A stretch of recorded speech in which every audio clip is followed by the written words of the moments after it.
Oi, pessoal, tudo bem? Eu sou a doutora Marina Malacarne, médica infectologista, e esse é o Sem Filtro podcast científico. E hoje eu trouxe aqui para conversar com a gente uma profissional muito especial, né, Kênia?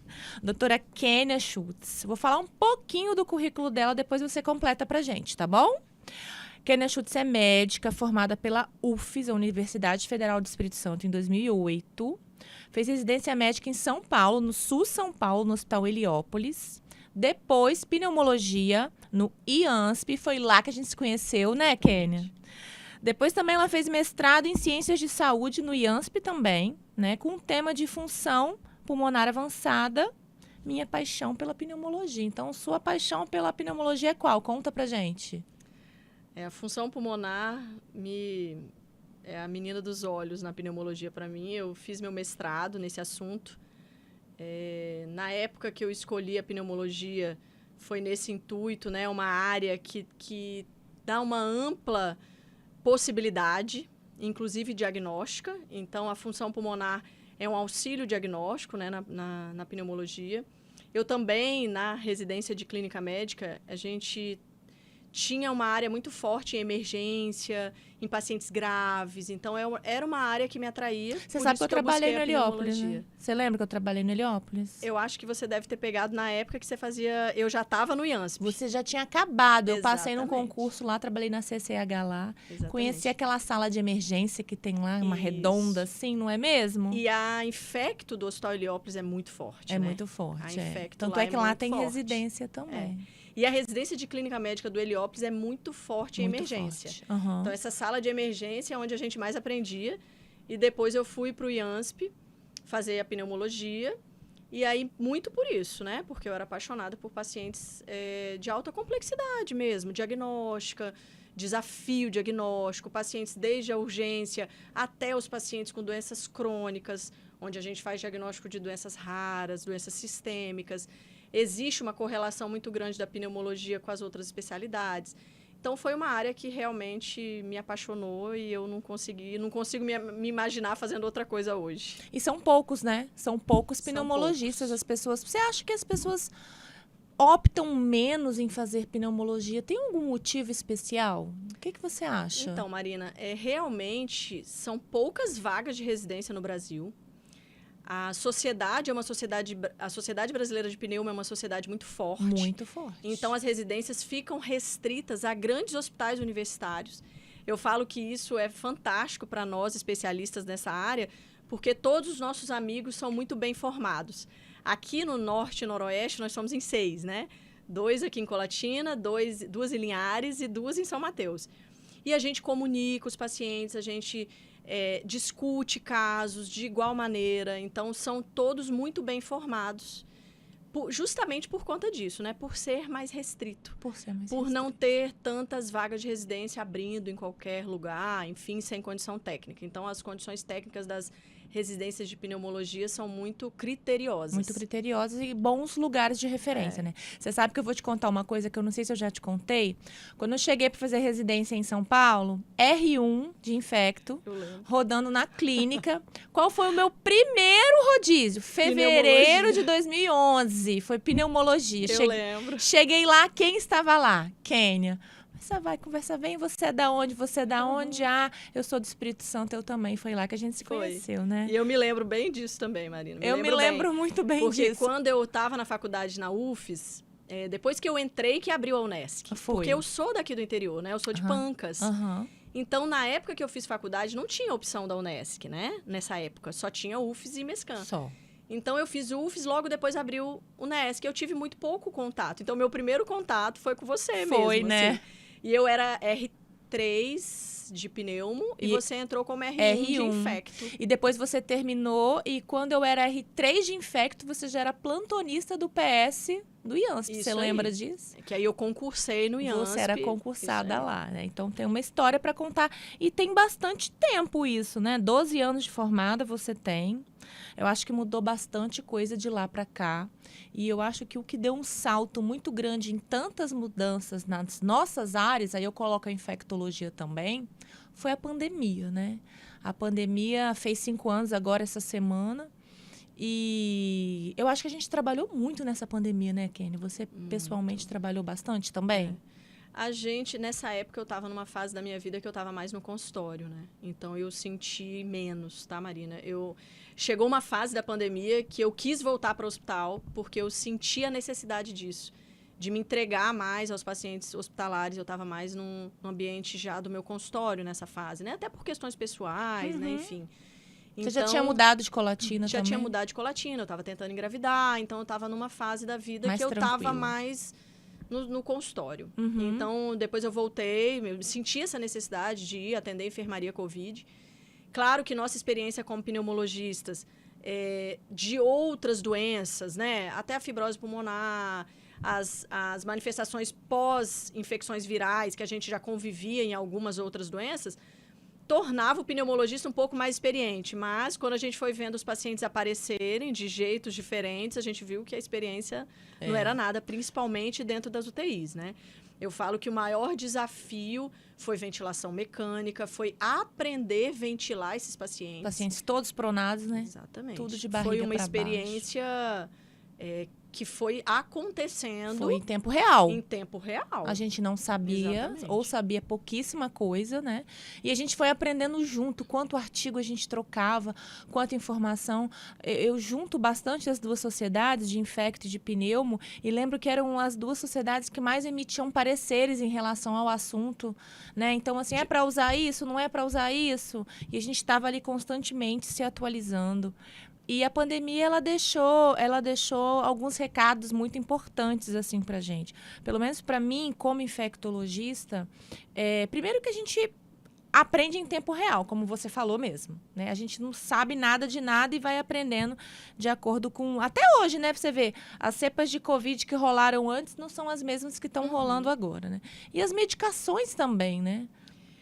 Eu falava isso e repito.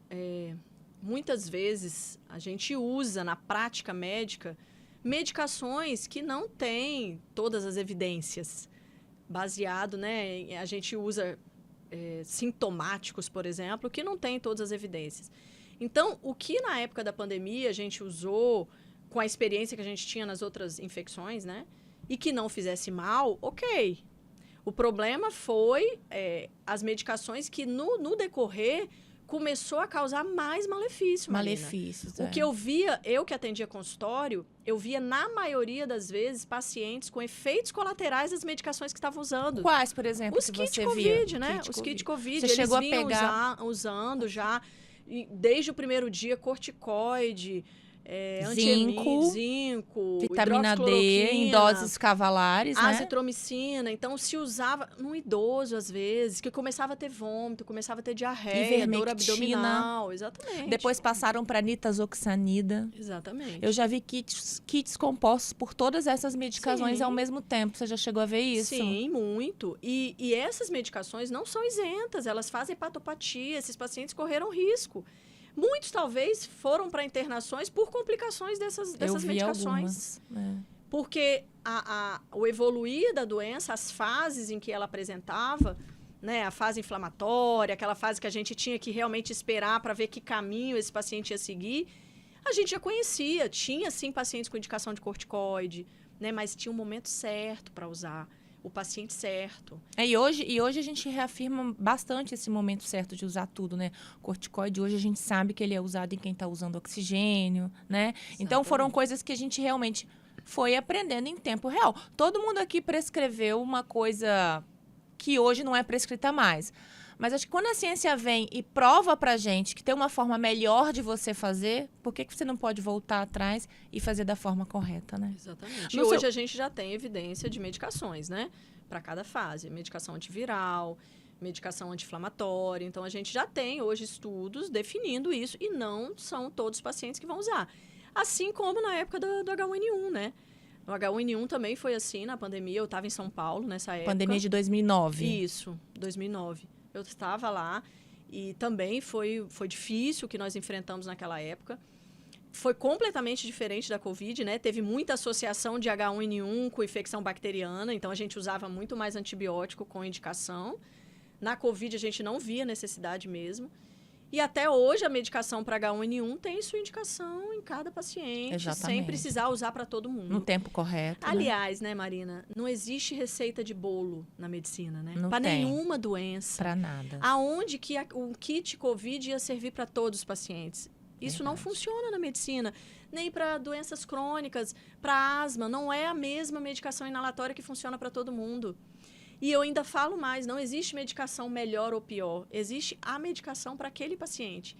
Tem medicações novas que surgem, você fala, nossa, essa daqui tem 3 medicamentos, a outra tem 2. Nossa, essa aqui é melhor para esse paciente, baseado nesse exame. Você vai usar, o paciente não se adapta. Você tem que trocar por uma outra. Falando um pouquinho dessa sua experiência que você falou que ficou bastante no consultório, né, durante a pandemia e também depois, né? Sobre sequelas pulmonares de Covid, você conseguiu ver nesses pacientes pulmões assim realmente devastados depois de terem adquirido Covid, por exemplo? Você conseguiu enxergar essa diferença de função pulmonar no paciente antes e depois de ter pego Covid? Marina, isso foi muito no decorrer do tempo, assim, sabe? Quem vinha logo depois, inclusive de internações em UTI, era fato. Tinha pulmões destruídos, com grandes cistos pulmonares, alguns ainda com pneumotórax, porque tivemos muitos casos de pneumotórax, né? Inclusive com várias drenagens, várias abordagens cirúrgicas. Esses pacientes chegaram com pulmões, o parênquima destruído, mas que a gente, ao longo do tempo, foi vendo isso se recuperar. E recupera? Recupera.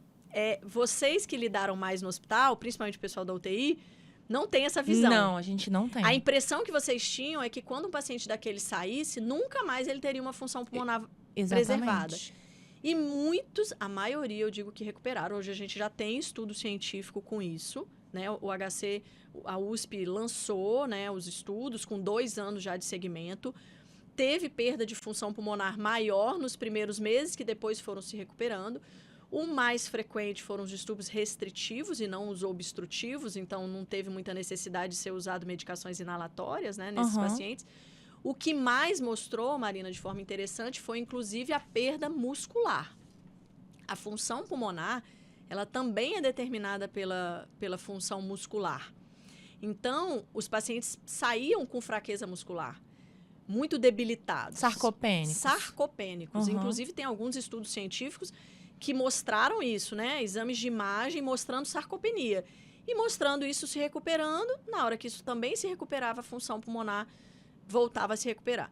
Então, de uma forma geral, o que a gente vê na prática é que a repercussão não foi tão ruim quanto a gente esperava. Você sabe que essa é uma dúvida dos meus pacientes sempre, né? Durante muito tempo eu atendi pacientes pós-Covid que me procuravam nessa tentativa, assim, de melhorar a função pulmonar. Claro que eu sempre encaminhava para o pneumologista, porque com certeza vai fazer um trabalho melhor que o meu nesse sentido. E ele sempre tinha essa dúvida, doutora, mas meu pulmão vai recuperar? Eu vou conseguir ter o mesmo fôlego que eu tinha antes, né? E eu sempre falava, a gente ainda não tem essa resposta lá atrás, né? Em breve, com certeza, vão sair estudos científicos mostrando se você vai recuperar ou não. Então, hoje a gente sabe que recupera, né? A gente sempre ouve perguntar também quem que os tabagistas devem procurar quando querem parar de fumar. Eu geralmente indico o pneumologista, tá certo isso? É isso mesmo. O tabagista, às vezes até o parente, né? O filho que procura para ajudar esse paciente a parar de fumar, infelizmente, já quando tem sintomas. Então, alguns já vêm com falta de ar, com tosse, com chiado, ou até pacientes que pararam de fumar. A DPOC, o enfisema pulmonar, eles aparecem na vida do paciente, às vezes, anos antes de procurar o pneumologista, quando começa a apresentar os sintomas.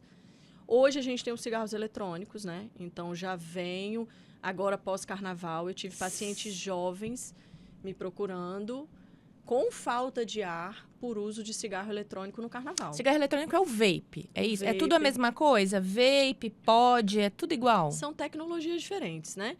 São tipos diferentes, mas são dispositivos de inalação de um líquido que vaporiza. Então, não é fumaça. O que tem naquele líquido? Ele tem a mesma coisa que um cigarro normal? Não, de jeito nenhum. Cigarro normal é combustão, né? É o fogo que libera na fumaça as substâncias, né, onde tem a nicotina, e tem as substâncias tóxicas decorrentes dessa combustão. Uhum. O cigarro eletrônico, não.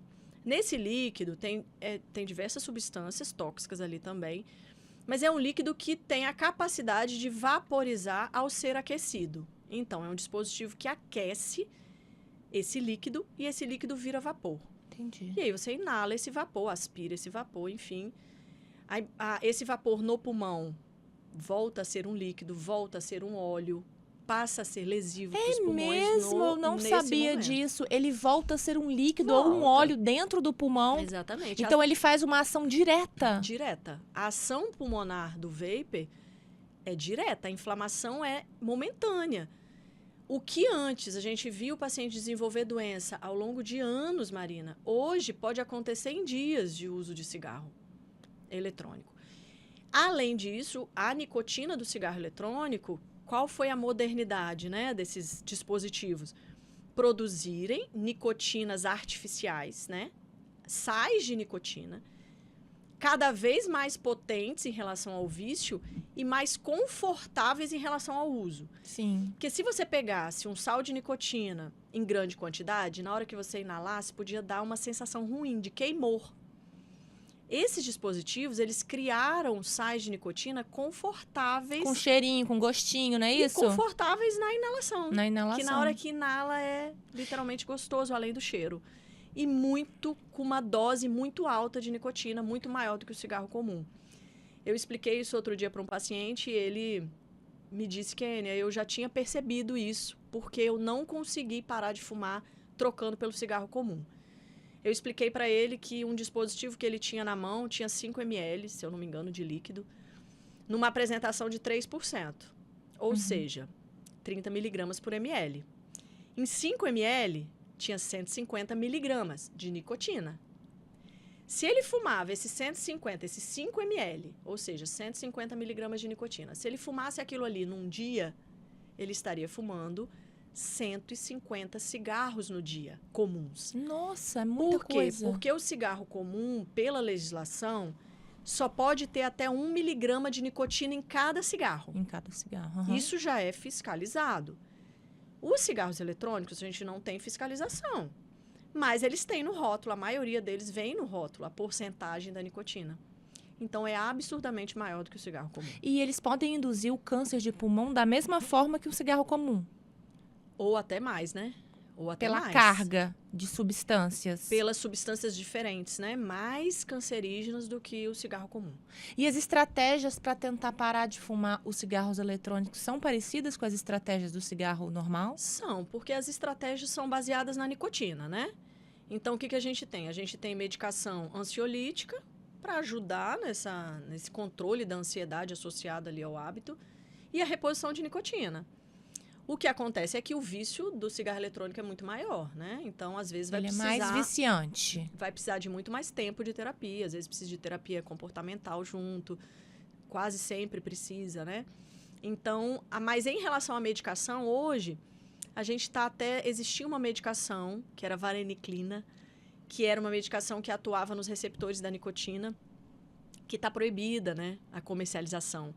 Então, nós realmente estamos sem muita opção de medicação específica para a cessação de tabagismo, A gente sabe? ouve falar muito do BUP, né? O BUP é um ansiolítico, né? Que ajuda porque diminui é a mesma para tentativa de emagrecer, né? A compulsão. Ele é uma medicação um pouco mais específica para compulsão. Uhum. E aí a gente orienta que a medicação deve entrar no momento certo e a reposição de nicotina, que é o adesivo. O adesivo. Só no dia que o paciente para de fumar. Esse é um grande erro. Tô fumando, vou usar o adesivo para parar de fumar. Não funciona. O adesivo só vai funcionar para diminuir a fissura e a abstinência.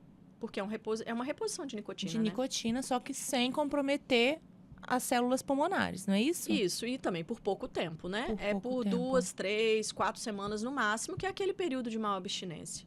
E quando a gente fala que o paciente é DPOC, todo paciente que tem doença pulmonar obstrutiva crônica, ele já foi tabagista algum dia? Ou existem pacientes DPOCs que nunca fumaram? Existe as outras exposições, né? A outra fumaça, carvoaria, trabalhadores de carvoaria, os usuários de fogão a lenha, né?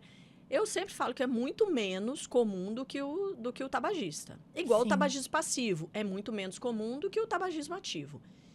O enfisema, que às vezes vem junto com o DPOC, ele pode ser uma doença genética. Tem uma doença chamada deficiência de alfa-1 antitripsina, onde uma enzima é diminuída geneticamente, e aí o paciente desenvolve enfisema pulmonar sem nunca ter fumado. Mas é mais raro. Na maioria Muito mais das vezes raro. são pessoas que fumam ou já fumaram. Sim, quase 100%, assim. Ô, Kênia, vamos aproveitar e falar um pouquinho sobre asma. Eu acho que uma grande dúvida é o seguinte, eu tenho duas grandes dúvidas sobre asma. Primeiro é se adulto realmente tem asma ou se asma é uma coisa exclusiva de criança. E segundo, há grande diferença entre asma e bronquite, né? As pessoas falam, eu tenho bronquite asmática. Você consegue explicar isso um pouquinho pra gente? Tá, vamos lá. A asma é uma doença mais frequente em crianças mesmo. O aparecimento dos sintomas nas crianças. Mas ela surge a vida inteira. Ou seja, a criança asmática ela vai ser uma adulta asmática. Não necessariamente com os mesmos sintomas. Por isso essa dificuldade, entendeu? Então, na vida adulta, a gente deve sim fazer diagnóstico de asma. Eu, como pneumologista, acho muito triste isso. Eu tive uma paciente recente que chegou para mim e disse, Kênia, eu já fui várias vezes em pronto-socorro, em vários médicos que me disseram que eu tinha asma, mas nunca me encaminharam a um pneumologista. Então, às vezes tem isso também, assim, além do subdiagnóstico, de não fazer o diagnóstico de asma, quando fazem, o tratamento não está sendo correto porque não está no especialista, tá? Então, na vida adulta, como que a gente diagnostica a asma? É um paciente que tem um histórico de rinite, de alergia, de atopia, e que quando eu investigo, na infância, teve, na maioria das vezes, uma asma. Então, foi uma asma que não foi diagnosticada na infância. Isso, pode ser que não foi, ou que foi diagnosticada na infância e que ficou muitos anos sem ter sintomas. E aí, lá, às vezes, na vida idosa, volta a ter os sintomas. E aí, quando volta a ter os sintomas na vida idosa, pensa comigo, é tosse, falta de ar. Ou seja, diagnóstico diferencial com doença cardíaca. O paciente idoso, pensa-se primeiro nas doenças cardíacas. Sim. O paciente nunca fumou, então não é DPOC. Então é o quê? Essa é outra questão. O paciente internou com crise de broncoespasmo. Todo mundo é DPOC. A gente sempre acha. Mas nunca fumou. Mas tem fogão a lenha. Mas as pessoas esquecem, os médicos esquecem de perguntar a história de aptopia, a história na vida infantil ou a história familiar. Às vezes não sabe que tem na infância, mas tem um irmão que tem, uma mãe que tem. Então, é genética, atopia, envolvendo crises de broncoespasmo, que é tosse, chiado e falta de ar. Esse é um diagnóstico clínico. Eu ia te perguntar isso importante. Agora. Eles chiam. Você ausculta, tá sibilando. Não necessariamente na minha consulta. Não necessariamente durante a consulta. O paciente te conta uma história. Às vezes, ele te conta que chia. Se ele não tem chiado, mas ele tem uma simples tosse crônica, Marina, pode entrar no diagnóstico diferencial a asma, sim. Entendi. A tosse crônica. E como que a gente dá esse diagnóstico? A gente tem que fazer algum exame específico? Você solicita algum exame? Espirometria, sempre. A espirometria é muito importante para diagnóstico e para acompanhamento, mas pode vir normal. Então, por isso que a gente, na anamnese, nessa história clínica, às vezes a gente faz um teste terapêutico para avaliar a resposta clínica. Existem exames como o teste de broncoprovocação, que é um exame funcional, que é feito também parecido com espirometria, né?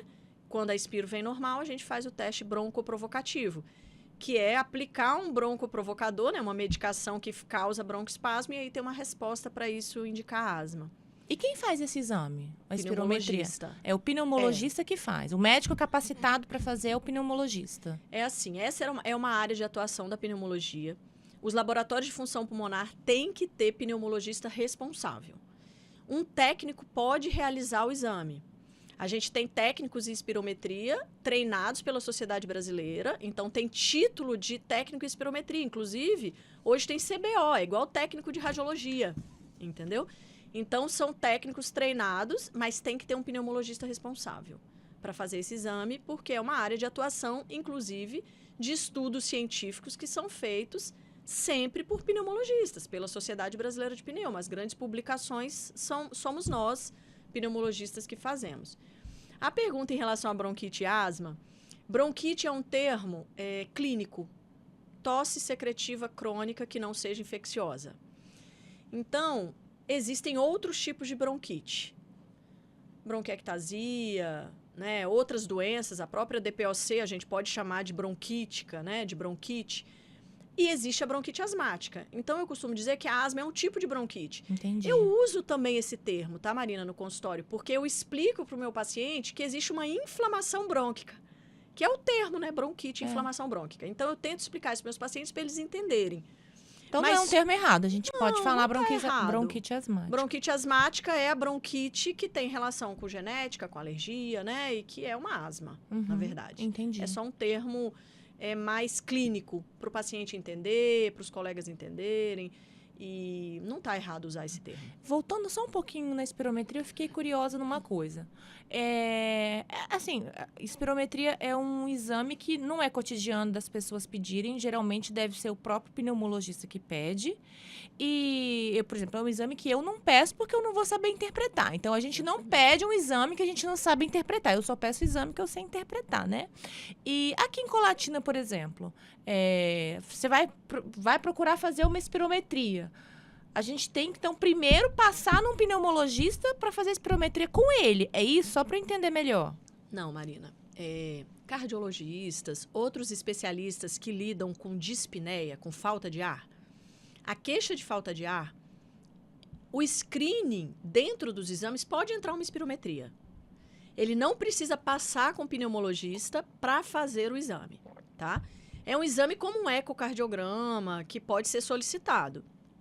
Existe um laudo que é o pneumologista que dá. Vamos supor que você peça uma espirometria. Vai ter lá um laudo. Distúrbio ventilatório obstrutivo moderado.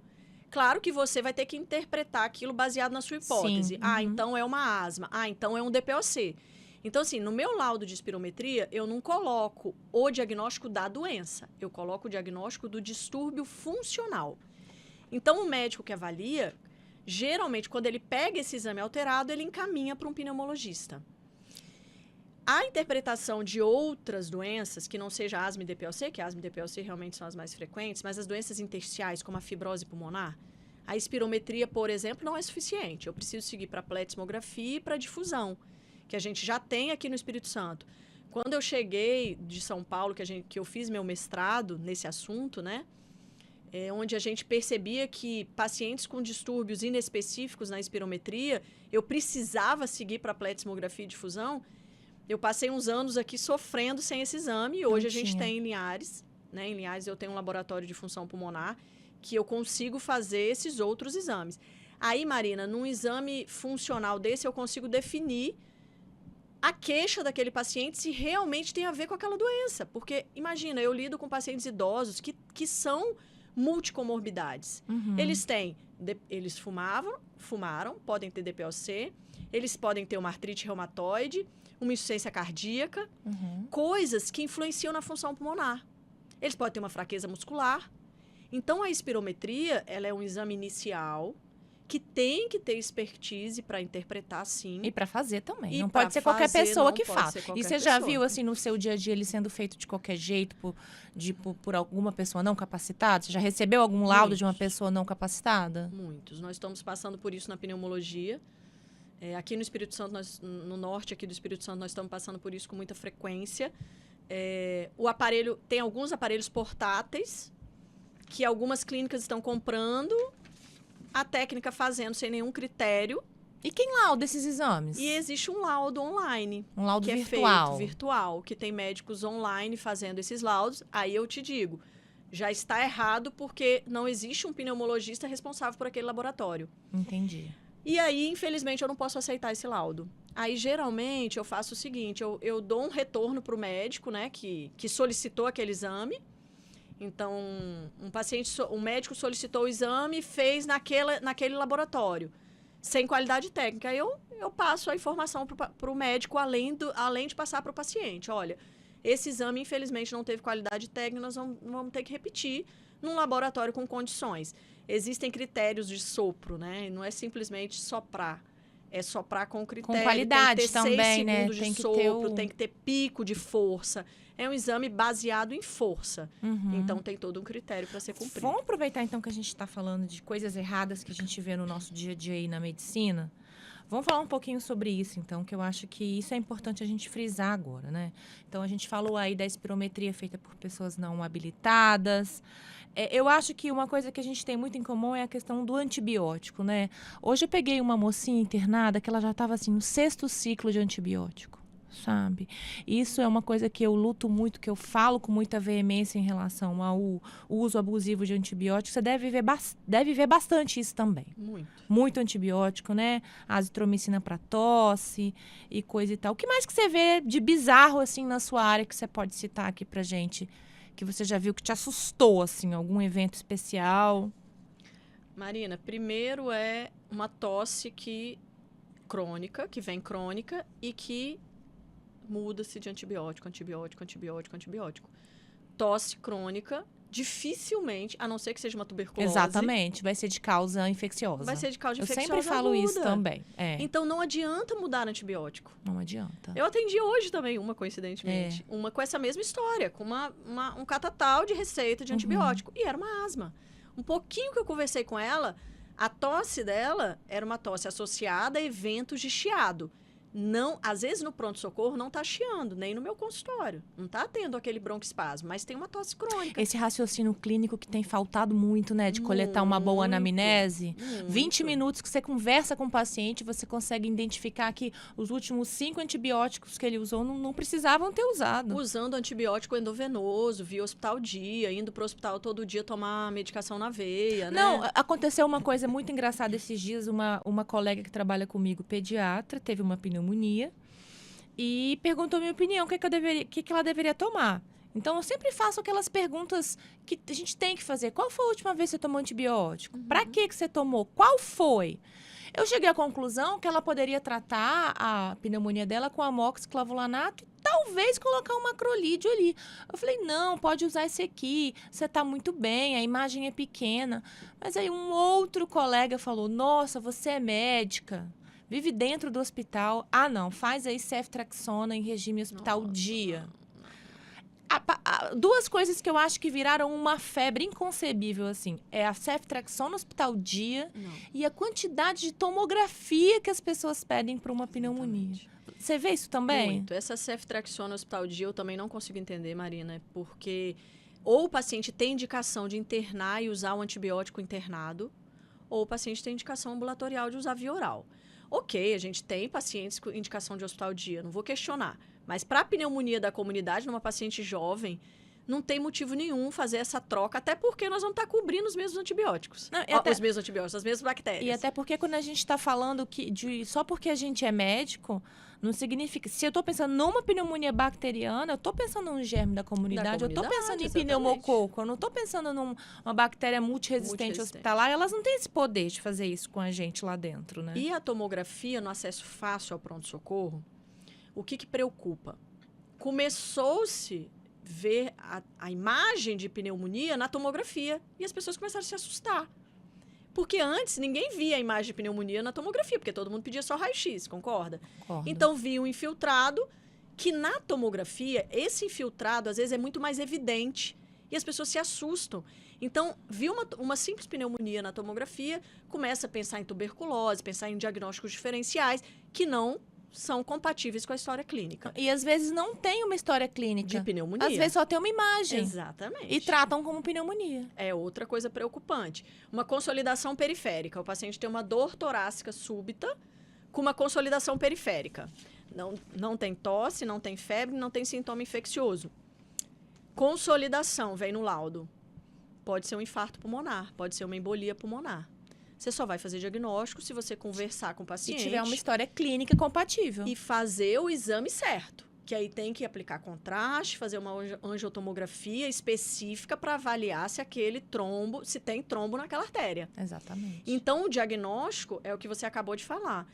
É as pessoas conversando pouco, colhendo pouco a história, examinando pouco. E ficando completamente ligado num laudo. Só no laudo. Eu quero um laudo e é com aquilo ali que eu vou tratar, tá errado. Eu falo com os meus pacientes assim, se o médico do pronto-socorro conversou com você, te examinou, ele vai acertar muito mais o diagnóstico do que fazendo um monte de exame. Infelizmente, é uma coisa que o paciente também quer, né, Marina? O paciente chega no pronto-socorro... Pedindo. Ele já chega pedindo. A tomografia... Antigamente era raio-x, agora é tomografia. Isso aí. O hemograma, né? E um soro na veia. Isso. É e o combo. Isso não faz diagnóstico. Não faz diagnóstico. Não faz. Isso não ajuda... Se você não tiver uma linha de raciocínio clínico, o resultado daquele exame pode te complicar.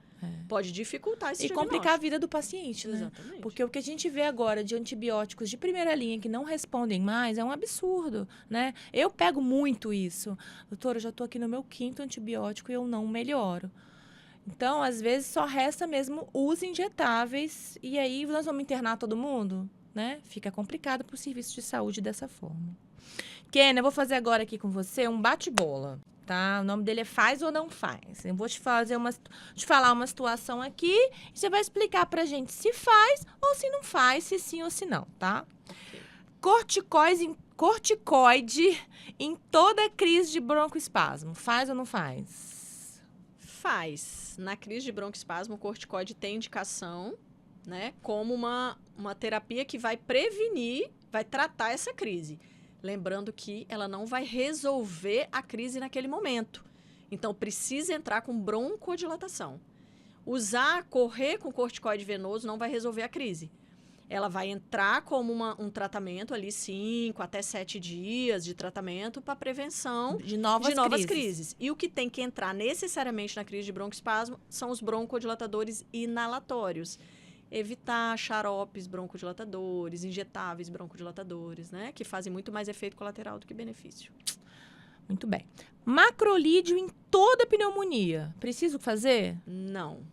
Macrolídeo, a gente tem o objetivo de atingir bactérias atípicas.